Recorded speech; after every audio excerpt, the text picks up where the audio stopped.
নবীজি যখন আলোচনা করতেন, বিভিন্ন বিষয়ের উপরে শিক্ষা দিতেন, সাহাবায়ে কেরাম এত আদবের সাথে ঘাটটা নিচের দিকে করে, ঘাটটা নিচু করে এত আদবের সাথে তারা আলোচনা শুনতেন, মনে হতো যেন তাদের ঘাড়ের পক্ষীটা বসে গেছে। কিন্তু এখন আমরা যখন আলোচনা করি, মানুষের কত চিন্তা, কত ভাবনা, কত মানসিকতা, যেটা বলে বোঝানো যায় নাকি বললাম?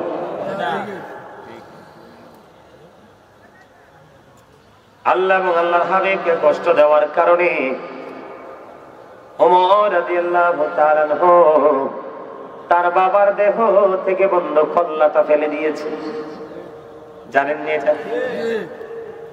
একদিন আমার নবী বিচার করলো, বিচার করার পরে বিচারের রায় বন্ধ চলে গেল কার পক্ষে? একজন বেঈমানের পক্ষে।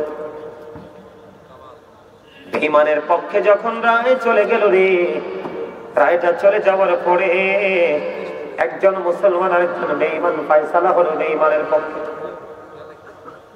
এবার মুনাফিক মার্কা মুসলমান মানতে চায় না, কোন নবীর বিচার আমি মানি না, আর একজন বিচারক কাছে আমি তার কাছে বিচার চাইব। চলে গেলেন হযরত ওমরের কাছে। ওমরের কাছে যাইতে দেরি, ওই বেঈমান ডেকে ডেকে বলে, ওমর, তোমাদের নবী বিচার করার পরে আর অন্য কারো বিচার করার কি সুযোগ আছে রে ওমর? এবার হযরত ওমর একটা ডাক দিয়ে বলল, আমার রাসূল বিচার করেছে। কয় কই তোমরা দাঁড়াও দাঁড়াও। ওমর এবার কি করলেন?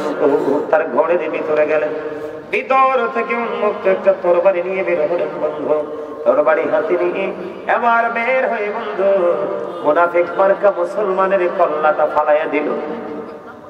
তার কারণ আমার নবীর সাথে বেয়াদবি করেছে, আমার নবীর কণ্ঠস্বরের উপরে সে কণ্ঠস্বরটা উঁচু করেছে। ঠিক কিনা বলেন?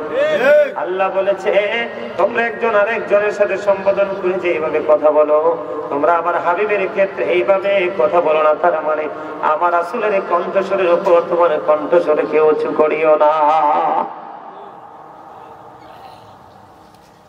এবার হযরত ওমর যখন বিমান মুনাফিক মার্কা মুসলমানের কল্লাটা ফেলে দিল, ওমর বলতেছে, রে মুনাফিক, তুমি মুসলমান কিন্তু মুনাফিক মার্কা মুসলমান, এই দুনিয়ার বুকে তোমার বেঁচে থাকার কোনো অধিকার নাই। আমার নবী ফয়সালা দিয়েছে, আমার রাসূলের ফয়সালা তুমি মানতে পারো না, পৃথিবীতে থাকার কোনো অধিকার নাই। সাথে সাথে তার দেহ থেকে কল্লাটা নামিয়ে দিল। জোরে জোরে বলুন না সুবহানাল্লাহ। এরকম অপরাধ করার লোক আছে না নাই? নবীজিকে আমাদের মতো মনে করার লোক আছে না নাই? আরো জোরে বলে।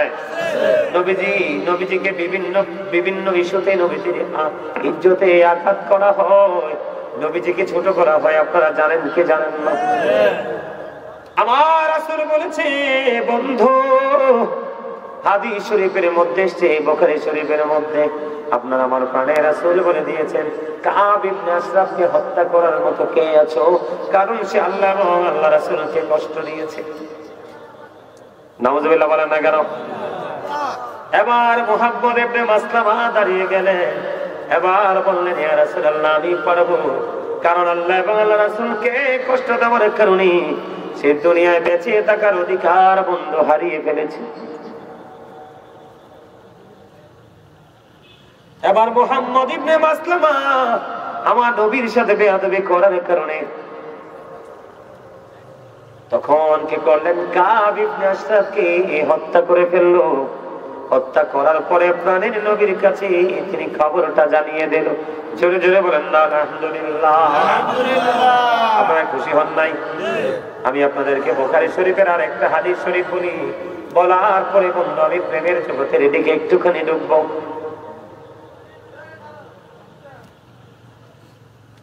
আমার নবী একদিন দেখে দেখে বললেন, আবু রাফি নামক ইহুদিকে হত্যা করার মতো কে আছো?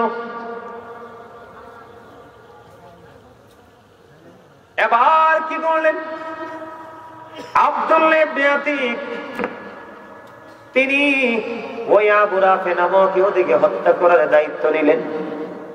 উনি সেনাপতিদের মধ্যে দলের লিডার হলেন। সকল সেনাদের মধ্যে আব্দুল্লাহ ইবনে আতিক বন্ধু কি করলেন? লিডার হলেন। ওই আবু রাফি নামক ইহুদি বসবাস করত বন্ধু হিজাজ ভূমিতে। কোন ভূমিতে? আমার রাসূলের অর্ডার পেয়ে হিজাজের দিকে রওনা হয়ে গেল। হিজাজের দিকে যাইতে যাইতে যাইতে যাইতে বন্ধু হিজাজ ভূমির দিকে যাইতে যাইতে সন্ধ্যা হয়ে গেল। সূর্য ওই হিজাজের আকাশ থেকে বন্ধু লুকিয়ে গেল। আব্দুল্লাহ ইবনে আতিক কি করলেন? তিনি চলে গেলেন খোঁজ করতে করতে করতে করতে আবু রাফি নামক ইহুদির বাড়ি চলে গেলেন। কিন্তু সন্ধ্যা হয়ে গেল, কেমন করে তাকে চিনতে পারবো? এই করতে করতে বন্ধু তিনি চিনে তিনি চলে গেলেন আবু রাফি নামক ইহুদির বাড়িতে। কিন্তু উনি তো ঘরের মধ্যে মানুষের ভিড়ে ঘুমিয়ে আছে, তার মানে সন্তানদের মাঝে ঘুমিয়ে আছে। কিন্তু তিনি তো আমার নবীর ইজ্জতে আঘাত করত, এবং কেউ যদি আমার নবীর ইজ্জতে আঘাত করে কথা বলতো তাকে সাপোর্ট দিত। আমার নাউজুবিল্লাহ বলে না কেন? আরো জোরে। আপনাদের কাছে কি ভালো লাগতেছে না? এ কথাগুলো জানা দরকার তো। কারণ কয়দিন আগে দেখছেন না একটা রাসূলকে কাউবয় কইছে, কথা কয় না? আপনারা শুনেন নাই? আরে শুনেন নাই? নবীরে কাউবয় কইছে কিনা? আমার নবী কি গরু চড়াইছে? আমার আল্লাহ না সূরা বাকারাতে বলছে লা তাকুলু রাঈনা, তোমরা আমার রাসূলকে কি বলো না, রাখাল বলে দেখো না। আল্লাহ না করছে, তুমি কোন সাহসে রাখাল বললা? তাহলে আমার নবীর ইজ্জতে আঘাত হয়েছে নি? আরো যারা বলেন না হয়েছে কিনা?